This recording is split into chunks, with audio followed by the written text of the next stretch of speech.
when I hear another prisoner screaming out of pain, and he's right in front of me or right next to me, and he's screaming not because he has done anything wrong. No, he's in his cell. He's screaming because he's ill.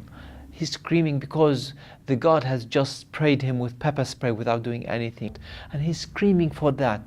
And nobody cares. Nobody gives a damn. Nobody comes to help. And he's screaming and screaming. And next door, you feel your heart is being torn. You can't do anything. To say it's depressing, to say it's demoralizing, to say that one has lost hope is all true. Solitary confinement in Guantanamo, really, I mean, it's a place where people lose their minds.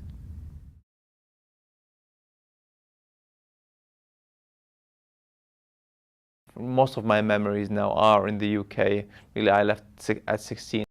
Before Guantanamo, I had many interests. A lot of them involve sort of sport, exciting sort of sports, skydiving, sea diving, and all sorts of exciting sports. I cycle as well, so quite a lot of things I used to do.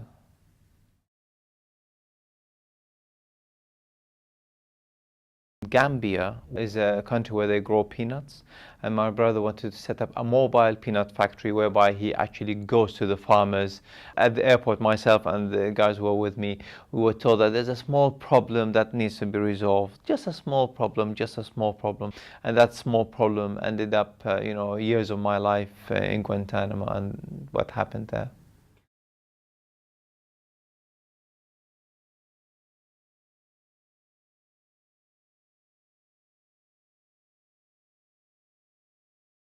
Coming from the dark prison, Bagram was a slightly better place, i.e. you can see people at least, you see human beings, which is a big improvement from, being held with just insects and rats.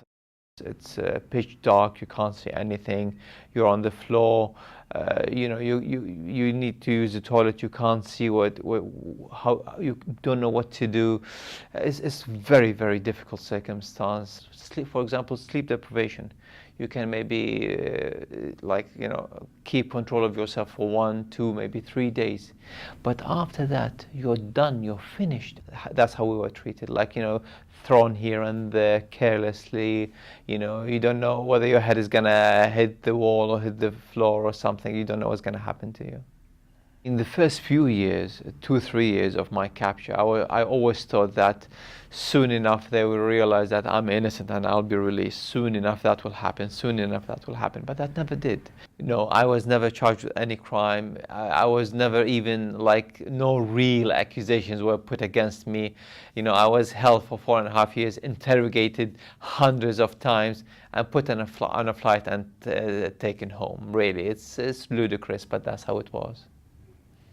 Really, one struggled after the release. You don't know where you are. You don't know the real world, how to function in the real world. But about several months later, in November, I got married. I found the right lady for me, and we got married. Now we have a 6-month-old baby boy, who we love dearly, and I think life started to have a different feeling to it. The people back in Guantanamo, who are still in Guantanamo, they're always on my mind and the mind of almost everybody else. And whether they have done something or they haven't, all we have asked for is that for them to be treated fairly. If there are criminal charges, for those charges to be heard in court, really. I mean, if the US thinks somebody's a criminal, that's fine. Take him to court and let him have his day in court. And that really is either you release people or give them justice, true justice, with no deception, no lies.